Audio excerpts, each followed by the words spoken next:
avisen kort før sæsonstart. Men de skulle få kamp til deres hår. Randers FC for Sønderjyske. Kampens hjemmehold var voldsomt veloplagt. 12. minut. Scoring af midterforsvaren Thomas Hansen. Godt frisparksoplæg af Henrik Hansen. Og det blev startskuddet til lidt af en opvisning fra Sønderjyske.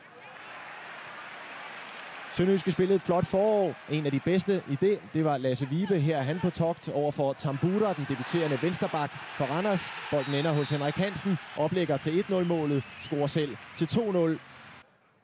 Og det lammede i den grad Randers FC, der virkelig var på hælene gennem hele første halvleg. Her igen. Vibe. Passivt forsvar. I et par omgange god bold til Quincy Antipas, en anden af de helt store profiler. Og så står det 3-0. Spillede godt en halv time her. Sønderjyske dominerede det hele. Efter pausen, Randers jagtede et lucky punch. Et lykketræf, der kunne sparke håbet tilbage. Og det leverer Jonas Kamper lige præcis. Få minutter efter pausen. Super mål af Jonas Kamper langt udefra. Og det snyder den debuterende norske keeper Håkon Opdahl i Sønderjyske målet. Lidt håb tilbage. Men det håb blev slukket. Ikke så mange minutter efter 3-reduceringen, for så dropper David Osted, den tidligere sønderjyske keeper, deler gaver ud til sin forhenværende arbejdsgiver. Det er langt udefra, at amerikanske Conor O'Brien trykker af. Den brækker lidt på vejen, men en klassekeeper som Osted, ja, han skal selvfølgelig have den der drop af ham.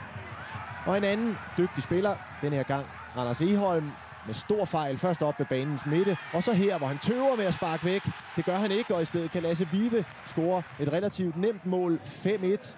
Kæmpe brøler af Egholm denne her gang. 2 rutinerede spillere, der fejler i 2 situationer. Det koster, bliver straffet af et effektivt sønderjyske mål. Quincy Antipas skabte problemer.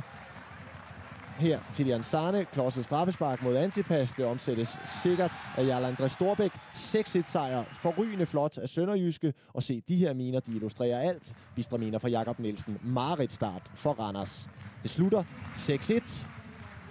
Og drømmestart selvfølgelig for Sønderjyske.